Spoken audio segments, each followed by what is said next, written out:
It's that time, ladies and gentlemen. Dare to be different. Conversation of the day. We're talking about the comparison of athletes of my time to the athletes of this time. This year, I've taken on a role. I've gotten back into coaching, and man, has my mind been blown.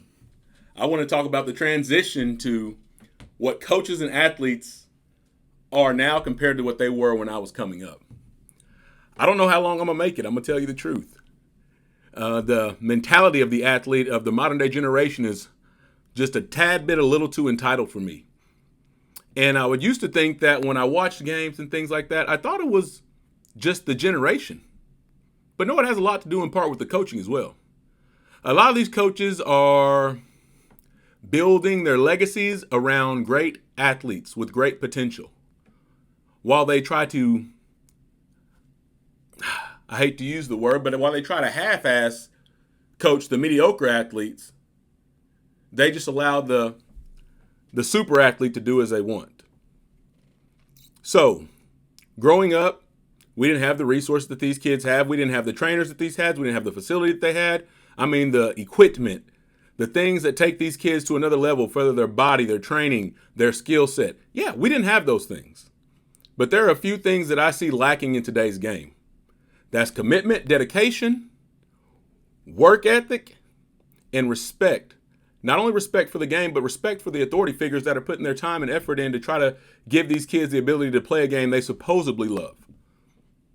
And we'll get into the love factor of that later. So now one of the things that is different from, I grew up in the 80's and the 90's compared to now that we're in the 2000s. And what I see different is they are ranking kids at the 5th grade, 6th grade, 7th, and 8th grade level. And they're ranking these kids based on their individual potential, their individual accolades. These kids don't know what the definition of team means. Everything's about their individual accolades all the way from elementary school on up through high school. And the reason why I stop at high school is because most of these kids that we're boosting up at 5th, 6th, 7th, and 8th grades, they won't make it out of high school. They won't make it to the collegiate or the professional level because we've made them feel like they were God for umpteen years. And they never put the right amount of work into it. They never had to be committed because they had everything handed to them. Growing up, I remember going against the John Marshall Bears of the 90's, Douglas Trojans, right? PC North. I remember battling against some great athletes. And so my mentality is kind of like the whole Jordan, Isaiah, Larry Bird, and Magic Johnson, those guys' mentality when they talk about the LeBron Jameses and the Kevin Durant's of the world. My mentality is sort of with the old school people. It's like I would have never moved and joined Jay Hunt, Rockwell Armstrong, and Mario, and Irv up here at Carl Albert. I would have never went and joined Marcellus Rivers and Richmond and those guys down at Douglas. I'd have never went and played with B.J. Rainey and Jonathan Newbine over at PC North. And I definitely would have never went to John Marshall with all those athletes they had and joined the legacy and the dynasty that they created there. I stayed my tail in small town El Reno, Oklahoma, where I grew up with people that loved the game. We grew up at a place called Burton Park, concrete court. It had basketball amenities and it had a baseball park. We played football on the baseball field. We played all sports, all big 3 sports every day, all day, whether it was kill the man, whether it was 21, whether it was home run derby, whether it was rain, sleet, or snow, whether it was sunshine. We were competing every day to get better. No one was ever individually ranked. Now, I can talk about some individual success stories if you'd like me to, but I never knew their rankings when they were in 6th grade. 10th grade, not even their senior year. My brother Shannon Carter got drafted out of high school. We didn't know till that day in June or whatever that the Baltimore Orioles were going to select him. But we didn't care about what he was ranked in the state nor the country. I went and played football at the University of Central Oklahoma, had a very successful career, just got inducted into the Hall of Fame a couple years ago. I never even knew what one of my single game stats were until somebody came and told me. You can ask any teammate I've played with or any coach I've ever been around. Never about an individual. I like to block just as much as I like to catch the ball. It was all about the team. But nowadays, these kids, it's all about what I've done. Before the game, I hear parents, I hear coaches, hey, son, what are you going to do today, son? Well, man, I'll probably have 28-6. Or I'll probably go out for 2 touchdowns, and I'll probably have 13 tackles. And when I think about it, these are the pregame interviews. First of all, I've never heard of a pregame interview. But in the pregame interview, I'm talking about what I'm going to do as an individual in a team sport. That is where we're at right now. And so when we have this mentality that I'm going to go out and get mine at an early age, then once you get out of high school, once you get to the collegiate level, it's a different ball game. You got to know how to play with a team within a system to be successful.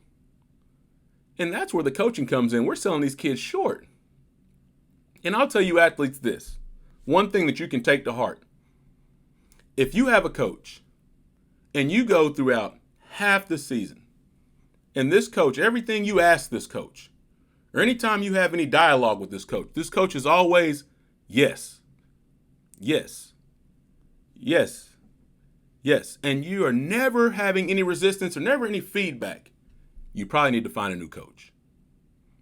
Because that coach is only there to develop your potential. Right? He sees your potential and that you have the ability to be a superstar. But if he's not willing to put the effort and energy into your developmental process, then he's shortchanging you. And that's where the whole mindset of dare to be different will come in. Dare to be different than the social norm that we have. All these kids walking around talking about, yeah, he's ranked, man, and I want to be. Slow down a sec. So I coach at Northwest Classen. We had a basketball team this year full of freshman athletes. 4 freshmen started. They had the potential to be a great team in the next couple of years. At the end of the season, at the end of the school year, all 4 of our best freshmen transferred to different schools. 4 different schools. And I'd like to think, how would I ever team up with the opposition just so I can make things easier? Just so winning is easier. I don't have to work as hard. But then I look at it as, man, when I see the craziness, the insanity that's going on at the NBA level, these guys jumping ship just to go win a ship, they're setting the precedence. They're setting the example for our youth. But let me tell you, young people, something. Kevin Durant is 6'11", has one of the best shots we've ever seen, right? LeBron James is 6'7", 265 pounds, one of the best athletes the game has ever seen. I don't see a lot of people walking around with those kind of skills and abilities to be making the decisions that you're making at this point in time. What you should worry about is making yourself more marketable. And when I say marketable, that comes to commitment, work ethic, education, respect on and off the court. Not just respect for the game, which I would hope everybody would have, but have respect for the authority figures that are trying to teach you the game. And in the midst of it, dare to be different.